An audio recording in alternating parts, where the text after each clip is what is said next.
Hello, everyone, and welcome to Hera TV. My name is Laleh Hancock. I'm one of the advisors at Hera, and I have the great pleasure today to introduce you to a special soul who is out there really taking care of moms and babies.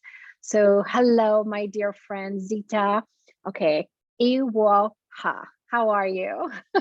Fine, Lela. Thank you so much for having me.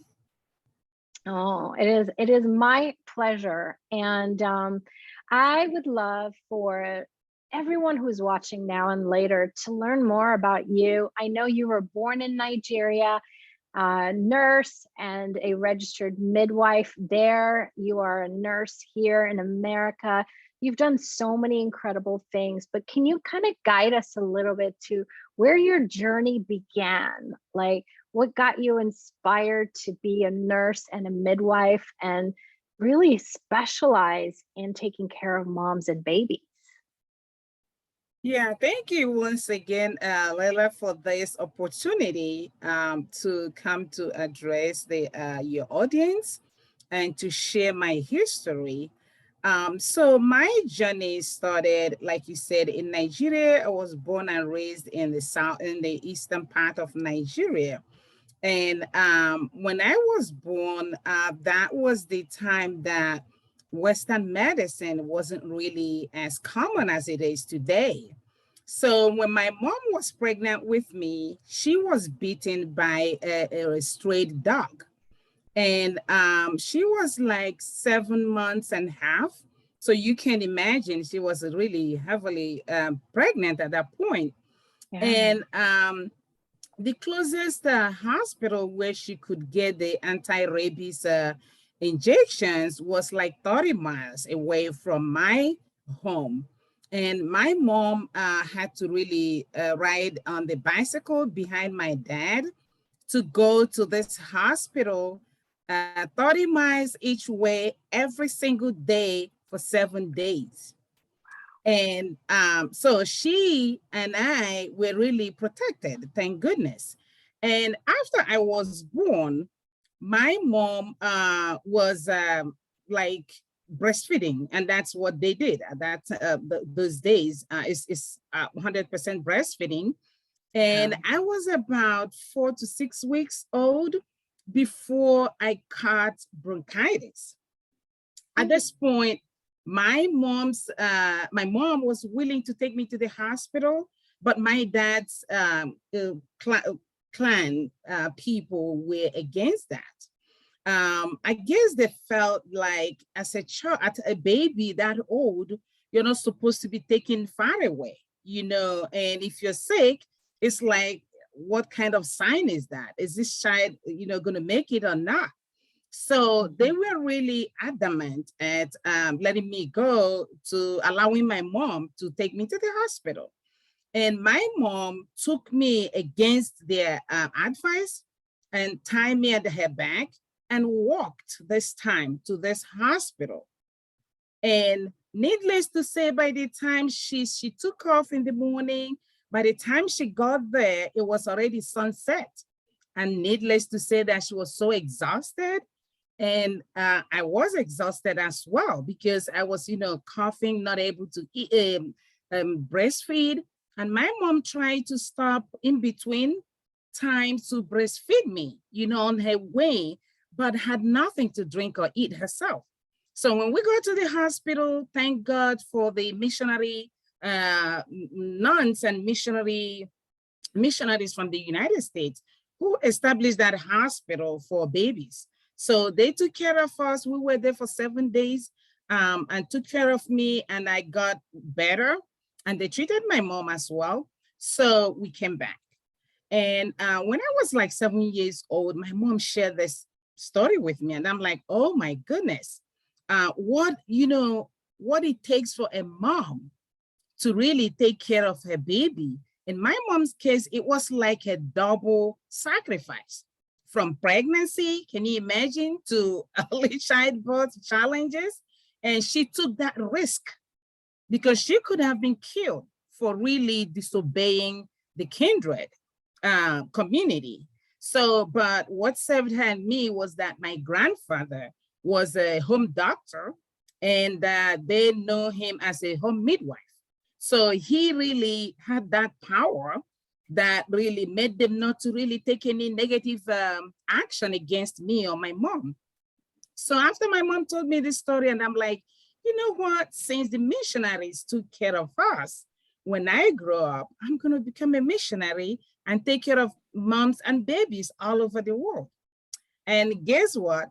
That's what I'm doing now. So be careful what you say. Truly, you ask and you shall receive, Well, how did we get so lucky? Because not only did you contribute to moms and babies in Nigeria, but you are also part of the public health system in Pennsylvania. And, being a registered nurse, you're helping in so many ways. So we want to know more. We want to know, you have a podcast. It's called Wow. Do you want to talk a little bit about Wow? Yeah, actually, before getting to Wow, so when I came to the United States, it's like 20 years ago in October. So I joined the health department, and I worked with mothers and babies doing home visiting as a public health nurse. And that was when I really understood what it meant and what women here are going through, especially women that are minority group and immigrant women. So visiting them in their own homes gave me a clear picture of the struggles. I found out that this excellent healthcare system right here in the United States, but they are not accessible, by this group of women population. And I kind of asked myself, what should I do? I need to do something, especially when I watched the mortality rate for babies and moms really going high unnecessarily, I feel, because birthing is a good thing. It's not a death sentence, and it shouldn't. So I'm like, I have to do something. And that led me to 2016. I founded a nonprofit organization called Zita's Healthy Beginnings. And the whole goal was to prevent maternal and infant mortality through education, advocacy, training of doulas, and training of health workers, both here in the United States, particularly Western Pennsylvania, and in Africa, starting in Nigeria right now. Because I also know that the mortality rates for babies and their moms are really high in Africa, particularly in Nigeria as well. So I'm doing the same thing here. I'm also doing the same thing in Nigeria. So right here, we concentrate in education, like I said, training.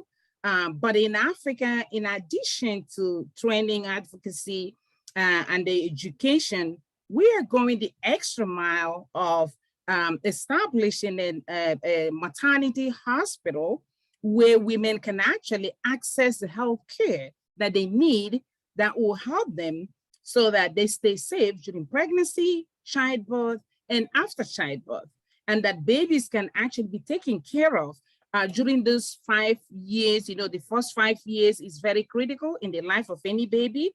So we are hoping that we'll get the support, the assistance, and the networking that we need to be able to establish this while we're also working here in the United States. So the World of Women podcast, for me, is another layer that will give us that publicity for people to know what we're doing and who we are. I believe that every mother and every baby deserve standard health service. And if they're not getting it, something is wrong. Because if a mom and baby are healthy, the whole nation is healthy. And if they're not, then something is wrong. So that's the World of Women podcast. Is a platform where I invite women to come, feel comfortable. It's the interactive, it's live. And I invite people with skills and talents that will really promote, support, empower women to come to join us and educate our women. And I do that every Tuesday at 8 p.m. Eastern. So that's another outlet we have. And we invite men as well to get their own perspective on the topic of women empowerment and saving lives, women's life and babies' lives. So yeah, it's interesting because, I think most people don't really understand pregnancy, risks, or how important it is to educate the mom, make sure mom is healthy. And the baby. I mean, most people know pregnancy more from like, hi, that's what you're doing over there. You know what I mean? Like, they don't really get involved. For me personally, it's been a long time too. My kids are older, but I was pregnant with twins as well. And at 5 months, they thought they had a cyst in their brain. And, even my high-risk doctor, who was the best doctor in America, even recommended, terminating my pregnancy. And luckily I didn't. And I have 2 healthy, happy, very successful girls in my life. But I got to tell you, there were some moments of fear, and there was moments of like, what do we do? And, that support as a pregnant mom is so important. You have something growing inside you. I had 2 things growing inside me. So that, the hormone levels are off too. You don't feel like what's going on with your body. Your body's completely changing along the way. You become hypersensitive. There's so many factors, and knowing that there's someone there who cares about you, who's making sure that, one, you're safe, you're healthy, and that this baby is going to have, the resources, but also the nutrients it requires to be able to be healthy is really important. So I personally am very, very grateful for you, as I know are millions of people around the world, for what you're doing. And really the fact that you're bringing awareness to this. I think most of us, I used to be an executive in a not-for-profit, and I would meet with senators and congressional people to talk about people with special needs and disabilities. And it is the same thing, if people haven't experienced it at home, they don't know. And it really is our job to educate everyone, not just the individuals in power. But I'm really excited. And, we are here on Hera TV. Hera is all about empowerment of women, as you know. We have, Hera City, which will be an actual city that we're building with the government, and bringing a city of resources, a city that is there to empower women, knowing, like you said, when you empower one woman, you're empowering the whole community.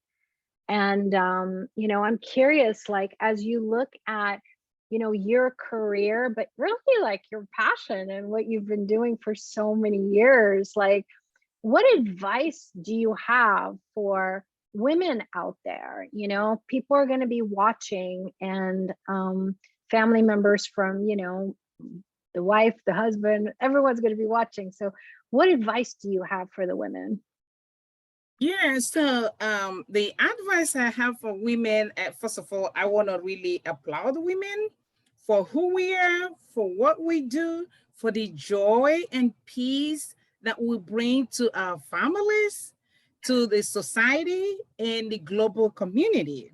So I just want women to really recognize how valuable they are in the community, and to know that they are carrying the family, they are juggling a lot, and it's not easy. So they should always pat themselves at the back.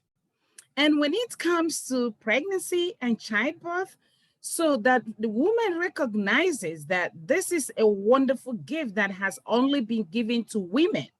We should be proud of it, but also for them to know that they cannot do it by themselves alone. Nobody does. It takes a village Right now, I'm doing my doctorate in nursing practice, and where my focus is also in maternal and child care. And I always tell my clients, the families that I counsel, I accompany, I try to tell them that it takes a village to raise a kid. So you're not really talking about this woman who is pregnant. You're talking about, like you said, you were carrying two plus yourself, three. So you really needed a whole family, friends, the whole community to rally around you to make sure that we are supporting not only the woman, but the unborn child, or in some cases, the unborn children, to know that this woman needs every help that she could get. And every little thing helps. Every little support helps. And I always look for opportunities to really speak to authority for them to understand the critical need of women in our families and in our society. And therefore, we must unleash all that is needed to support women from their family to the community to the globe. Because look at what WHO is talking about. They have also identified this critical need, and they're struggling, doing their best to make sure that women are being supported as they try to go through pregnancy, childbirth, and breastfeeding in most cases as they should, but no woman can do it by themselves. Because when you look at what is going on now, women are going back to work very early after they have their babies. Very few women have the opportunity to stay with their babies for 3 months, 6 months after childbirth. A lot of women don't have that luxury. And what happens is a mother, as soon as she gives back to the baby, after 2 weeks, she has not even recovered. And postpartum period is very critical in the woman's life, both for herself and for the baby.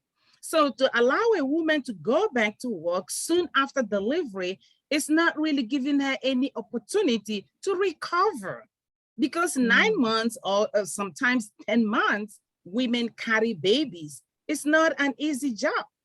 So they need their bodies to also recover from that whole stress, from all the hormone that has been, acting wacko. They really need to go back to who they are and begin to also nurture themselves and nurture the babies. So yeah, I'm telling women to please pay attention to your body. Your body is a holy temple. Your body is also meant to help nurture life. Please make sure you're taking care of yourself holistically. Make sure you're getting enough rest, enough sleep, enough nourishment for your body and for your spirit. And I know in the United States, when we talk about rest, it's a big challenge. I get that. But you know what? If you don't take enough rest, it got a ripple effect. And it takes a whole lot. If we look around what is going on now in our society, research has proven that there's an increase in the number of mental health issues in the women. And this is worse in women of childbearing age. It is scary. It's a concern for me. And it should be a concern for all of us. So that's why I'm just talking to women out there. Please take care of yourself. We love you. You're wonderful. Keep doing what you're doing, because you guys are the pillars of this nation. Without women, I don't think we'll all be here. Well, I don't know if most people know, but in America, there's more women-owned businesses and more women-owned businesses that during the recessions and during challenges that have carried pretty much our economy forward, So it's really interesting. If you peel back those bananas, really, there's a lot more there to how much the strength of women. Zita, I'm so grateful that you were here today with us, and people can find out about your WOW project, and we're going to have it all in the notes here in the show notes below, so that people can reach out to you. You've got a phone number and an email that they can also get to you. and also your not-for-profit organization. But before we go, I want to say one thing. So, Hera City is being created. When you think about Hera in the next 5 years, what's your thoughts and ideas of what Hera might be like? I see a Hera as a melting pot. I see Hera as an organization that is really propelling the power of women and projecting what women stand for and going to show the world the value of women. So I see Hera as a place where resources will be abundant, not only for women, but also for men. But seeing what women can do will really blow people's mind, because I trust that collectively women will move mountain, and they have always done it in history when you look at it. So Hera is an organization that I trust, that have wonderful, great women who have been very entrepreneurial in their own individual lives. So coming together to bring all these resources together is going to really help to both in economy, in healthcare, in all kinds of ways of life, and providing opportunity, job opportunities, and empowering women, like I said, to continue to be independent and reach out and live life to the fullest. Sounds amazing. I look forward to it. It actually already is, our programs and services with Hera are already in play. We're already working in different countries, working with our partners in being able to provide more resources, more awareness, more education for women. Hera City itself is very unique, and we're looking forward to maybe the first bricks being laid this fall, and moving forward from there to what other countries might be interested in actually creating something like this for themselves. So thank you so much for your time. Thank you for your true enthusiasm, your gift, your heart, your soul, just the way that you empower so many and also educate so many. So thank you so much for you. And thank you everyone for watching Hera TV. And look forward to seeing you guys one day in person really soon. And if you guys have any questions, you can go to heracity.org. Thank you again. Bye, everyone. Thank you, Laleh. Bye. Bye-bye.